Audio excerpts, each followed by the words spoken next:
கோவை மாநகராட்சி மேயருக்கான எலெக்ஷன் இன்னைக்கு கோவையில் நடந்திருக்கு. இதை 2 அமைச்சர்கள் அங்கேயே தங்கி சிறப்பாக நடத்தி முடிச்சிருக்காங்க. நிகழ்ச்சி தொடங்குறதுக்கு முன்னாடி ஒரு சின்ன கூட்டம், அங்கே இருக்கிற நிர்வாகிகள், கவுன்சிலர்கள் எல்லாத்துக்குமே 2 அமைச்சர்கள் முன்னிலையில் அந்த கூட்டம் நடந்திருக்கு. யார் அந்த அமைச்சர்கள் அப்படின்னு பார்த்தோம்னா, அமைச்சர் முத்துசாமி அவர்களும் கே நேரு அவர்களும் கலந்துக்கிட்டு பேசுகிறாங்க. அமைச்சர் முத்துசாமி அவர்கள் பேசிட்டு இருக்கும்போது ஆப்போசிட் கூட்டத்திலிருந்து ஒரு பெண்மணி திடீர்னு ஒரு கோரிக்கை வைக்கிறாங்க. அது ஒரு சலசலப்பாகுது. அதுக்குள்ள மைக்கை வாங்கி பேசுறாரு அமைச்சர் கே நேரு அவர்கள். அவங்கள உட்கார சொல்றாரு. இருந்தாலும் அவங்க திரும்ப திரும்ப பேசுறாங்க.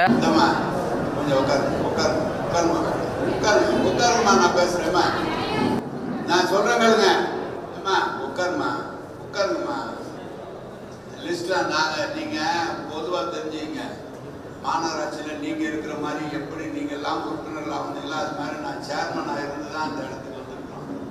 அந்த காலத்தில் உள்ளாட்சியில் எவ்வளோ பணம் ஒதுக்குனாங்க, கடந்த காலத்தில் நம்முடைய ஆட்சியில் எவ்வளோ பணம் ஒதுக்குனாங்க, இப்போடைய நம்முடைய தளபதி அவர்கள் நமக்கு எவ்வளோ பணம் ஒதுக்கிருக்கிறாங்கன்னு உங்களுக்கு சொல்லுங்கள். அமைச்சர்கள் முன்னிலையில கோரிக்கை வச்சு அந்த கவுன்சிலரை சமாளிச்சு உட்கார வச்சாரு கே நேரு அவர்கள். அதுக்கப்புறம் ஒரு சின்ன ஒரு சலசலப்பாகுது.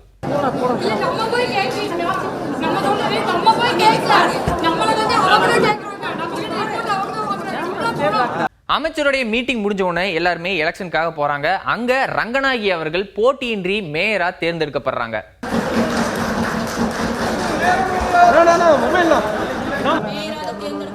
திருமதி கே ரங்கநாயகி என்னும் நான் சட்டமுறைப்படி நிறுவப்பெற்றுள்ள இந்திய அரசியல் அமைப்பில்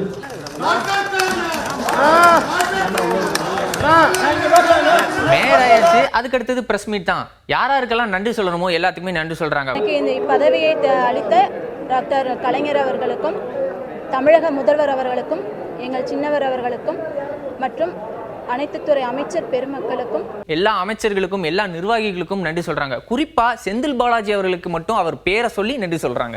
அண்ணன் செந்தில் பாலாஜி அவர்களுக்கும், நாடாளுமன்ற உறுப்பினர் அவர்களுக்கும், துறை அமைச்சர், கோவை மாவட்ட பொறுப்பு அமைச்சர். நிகழ்ச்சி எல்லாமே முடிச்சுட்டு வெளியே செய்தியாளர்களை சந்திக்கிறாரு அமைச்சர் கே நேரு அவர்கள். அப்ப கோவைக்கு என்னென்னலாம் திட்டங்கள் ஒதுக்கி இருக்கு அப்படிங்கிறத விலாவாரியா விளக்குறாரு. கோவை மாநகருக்கு அடிப்படை தேவைகளை செய்வது மாண்பு முதலமைச்சர் அவர்கள் எங்களுக்கு நிறைய உத்தரவு தந்திருக்கிறார்கள். நிச்சயமாக நிறைவேற்றுவோம். இப்போது வந்தபோது மாநகர்மன்ற உறுப்பினர்களும் தங்கள் பகுதியில் என்னென்ன பணிகள் செய்ய வேண்டும் என்று அமைச்சர் முத்துசாமி அவர்களிடம் என்னிடம் சொல்லியிருக்கிறார்கள். மாண்பு முதலமைச்சருடைய உத்தரவு கேட்டு அதையும் நிறைவேற்றுவதற்கு நாங்கள் பாடுவோம். எலெக்ஷன் டைம்ல திமுகவோட வாக்குறுதியா எஸ்பி வேலுமணி அவர்கள் கைது செய்யப்படுவார்னு சொல்லியிருந்தீங்களே. திமுக ஆட்சிக்கு வந்த 6 மாசத்துல முன்னாள் அமைச்சர் வேலுமணியை கைது செஞ்சு சிறைக்கு அனுப்புவாங்க அப்படின்னு சொன்னாங்க. ஏன் உங்களுக்கு என்ன அதான் வழக்கு போட்டிருக்காங்க, எல்லாம் போட்டிருக்காங்க. ஆட்சிக்கு 3 வருஷம் ஆச்சு. மீனவர்கள் பிரச்சனைக்காக அதிமுக சார்பா ராமநாதபுரத்துல ஆர்ப்பாட்டம் நடந்திருக்கு. இதுல முன்னாள் அமைச்சர்கள் ஆர்பி உதயகுமார் மற்றும் மணிகண்டன் அவர்கள் கலந்துகிட்டு பேசியிருக்காங்க. மத்திய மாநில அரசுகளை கண்டித்து ஆர்ப்பாட்டம்.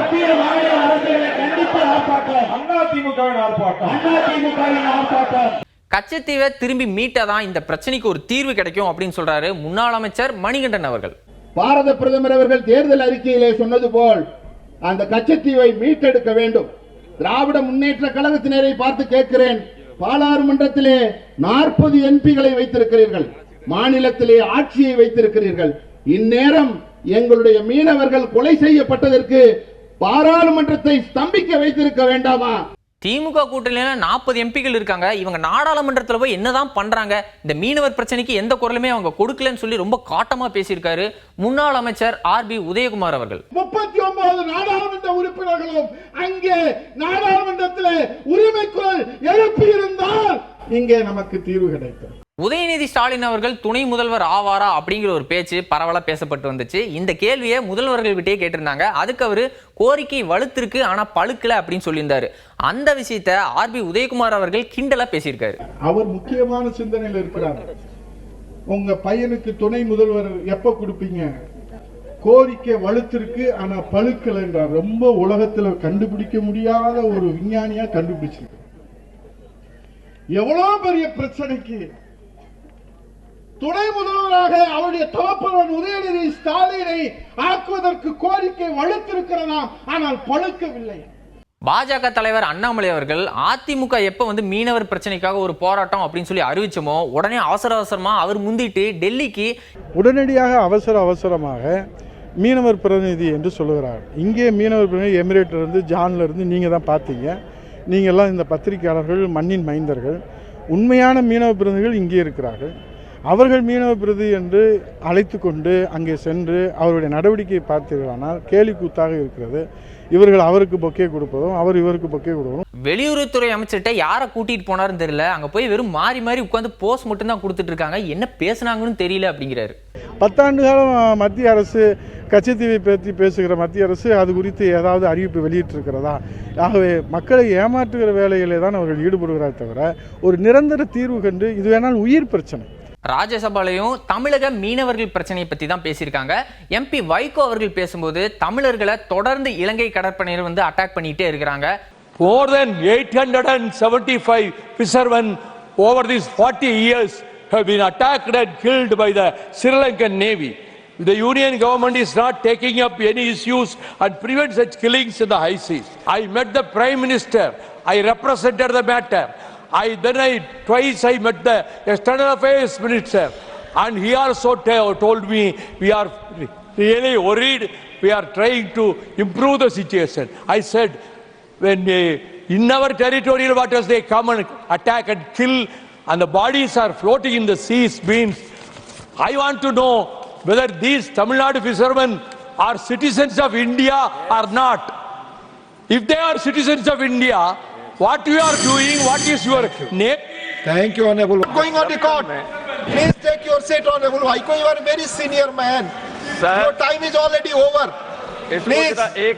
வழக்கமா பார்லிமெண்ட்ல எம்பிக்கள் எல்லாருமே பேசும்போது நம்மளும் கேமரால தெரியணும் அப்படின்னு சொல்லி பின்னாடி இருக்கக்கூடிய இருக்கையில போய் அமர்ந்து சைடு ரோல வந்திருப்பாரு எம்பி தங்க தமிழ்ச்செல்வன் அவர்கள். இன்னைக்கு மெயின் ரோல்ல வந்திருக்காரு. மாண்புமிகு தமிழ்நாடு முதல்வர் முத்துவேல் கருணாநிதி ஸ்டாலின் அவர்களுடைய நல்லாசியோடும் என்னை வெற்றி பெற செய்த தேனி நாடாளுமன்ற தொகுதி மக்களுக்கும் கூட்டணி கட்சி தலைவர்களுக்கும் கழக உடன்பிறப்புகளுக்கும் எனது மனமார்ந்த நன்றியை தெரிவித்து எனது கன்னி பேச்சை துவங்குகிறேன். This is my maiden speech. தன்னுடைய முதல் பேச்சிலேயே நிறைய பொதுவான விஷயங்களுக்கு தான் வந்து கோரிக்கை வச்சிருக்காரு தங்க தமிழ்ச்செல்வன் அவர்கள். அதாவது கால்நடைக்கு வந்து நிறைய நிதி வந்து ஒதுக்கவே இல்லை மத்திய அரசு.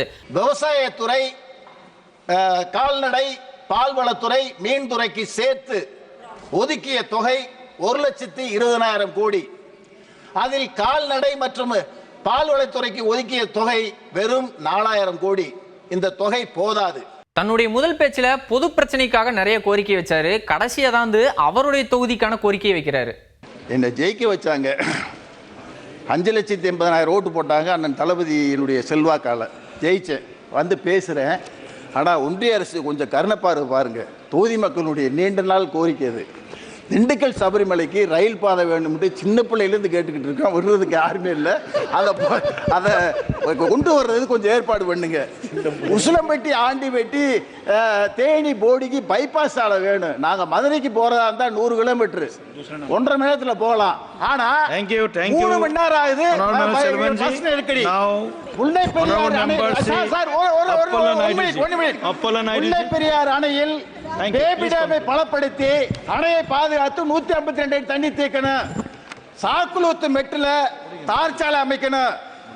ஆண்டிப்பட்டியில மயிலாடுதுறை மல்லப்புரம் சாலை விரிவுபடுத்தணும்.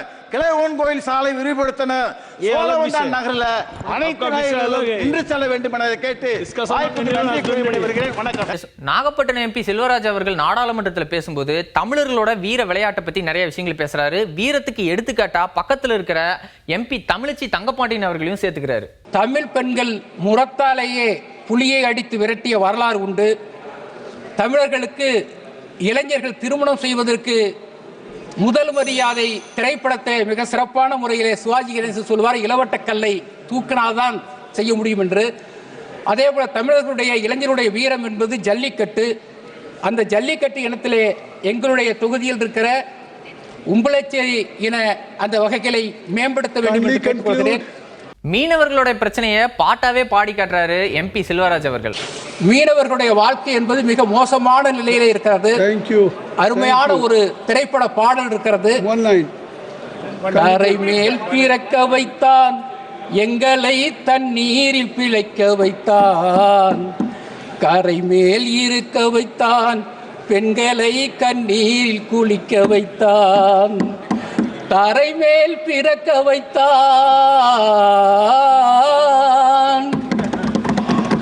தூத்துக்குடி எம்பி கனிமொழி அவர்கள் பேசும்போது தூத்துக்குடியில் வந்த வெள்ளத்தப்போ விவசாயிகள் நிறையவே பாதிக்கப்பட்டிருந்தாங்க. அவங்களோட இன்சூரன்ஸ் பணத்தை கிளைம் பண்ண முடியாம தவிச்சிட்டு இருக்காங்க. இதுக்கு மத்திய அரசு உரிய நடவடிக்கை எடுக்க வேணும் அப்படின்னு சொல்லி கேட்டிருக்காங்க.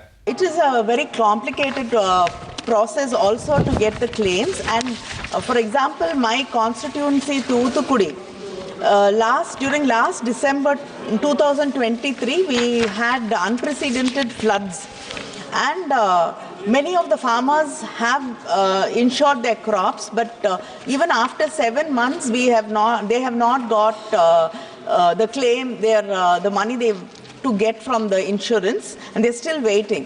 கனிமொழி எம்பி அவர்களுடைய இந்த கோரிக்கைக்கு சம்பந்தப்பட்ட அமைச்சர் பதிலும் சொல்றாரு. माननीय अध्यक्ष महोदय, मैं आपके माध्यम से राज्य सरकारों से निवेदन करना चाहूंगा, तमिलनाडु की राज्य सरकार से भी निवेदन करना चाहूंगा कि वो अपनी तरफ से प्रीमियम की सब्सिडी में अपना हिस्सा जारी करने में देर ना करे. 90% से ज्यादा देरी इसलिए होती है. தமிழக மீனவர்கள் மேல இலங்கை கடற்படையினர் தாக்குதல் நடத்துறத தடுத்து நிறுத்தணும், இதை இந்திய அரசு உடனடியா கட்டுக்குள்ள கொண்டு வரணும் அப்படின்னு பேசியிருக்காரு சேலம் எம்பி செல்வ கணபதி அவர்கள். Our Tamil fishermen were attacked brutally by the Sri Lankan Navy and the boats got capsized, madam, which is never in the order. Madam, never. It's an international agreement. The criminality of the Sri Lankan Navy, which has to be taken note by the government of India. அமெரிக்கால Kamala Harris கட்சியில துணை அதிபர் யார் அப்படின்னு சொல்லி தேடிட்டு இருக்காங்க. நம்ம இடிதாங்கியனும் சேர்ந்து ரெடி ஆயிட்டு இருக்காரு. ஆனால் ஒன்றை மட்டும் கூறிக்கொள்ள ஆசைப்படுகிறேன். அடுத்தவருக்கு வரும் கஷ்டத்தை கூட தன் கஷ்டமாக நினைத்து கொண்டு இஷ்டப்பட்டு உதவி செய்ய நினைத்து விட்டால் அடுத்த நொடியே நேரம் காலம் பார்க்காமல் அள்ளி கொடுக்க தயங்க மாட்டான் இடிதான். சில்லறை இல்லா கஜானா பல்லை இழித்து கொண்டு என்னை பார்த்து சிரித்தாலும் அடுத்தவர்களுக்கு கொடுக்கணும் என்று நினைத்து விட்டால் கொடுத்தே தீர்வானே தவிர இல்லை என்ற சொல் இடியிடம் வராது. இப்படி தன்னலம் இல்லாமல் அடுத்தவர் நலன் மீது அக்கறை உள்ளவனாகவே இருப்பதற்கு அயராமல் உழைத்து கொண்டிருப்பான். அதனால்தான் கொடுக்க பிறந்த கொடைவள்ளல் என்று இடிக்கு பட்டம் கொடுத்து உலகமே கொண்டாட காத்து கொண்டிருக்கிறது. இந்த புகழுக்கும் பெருமைக்கும் நான் காரணமில்லை. என்னை வழிநடத்தி சென்ற தலைவருக்குத்தான் சேர வேண்டும்.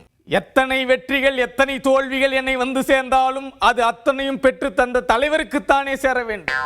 ஆக அந்த கொள்கையுடன் தன் கடமைகளை கட்டுப்பாடோடு கண்ணியமாக செய்து கொண்டிருக்கின்றான். எப்படி அடுத்தவர் தரத்தை உயர்த்தி பார்த்தவரின் கரம் பிடித்து காடு மேடு என கடந்து வந்த இடியின் கரத்தை உயர்த்தி பார்க்க நினைத்த தலைவரை போற்ற முடிவெடுத்து விட்டான். ஆனால் அங்கங்கே சிறு சிறு துளிகளாக படர்ந்து கிளைகளாக இருக்கின்ற தொண்டர்கள் எல்லோரும் ஒன்றாக இணைய வேண்டாமா? இடியின் செல்வாக்கு கொடிகட்டி பறக்க எறும்புகள் போல் அணிவகுத்து வர வேண்டும் என்று இடி ஆணையிடுகின்றார். என் அன்பு கட்டளை ஏற்று கடல் அலைகளின் தாலாட்டு போல் நம் நினைவலைகளாக நெஞ்சில் நிறைந்துள்ள தலைவருக்கு விழா எடுத்து கொண்டாட வேண்டாமா? துள்ளலுடன் கன்றுக்குட்டியாக துள்ளி துள்ளி தீயாக வேலை செய்ய வேண்டாமா?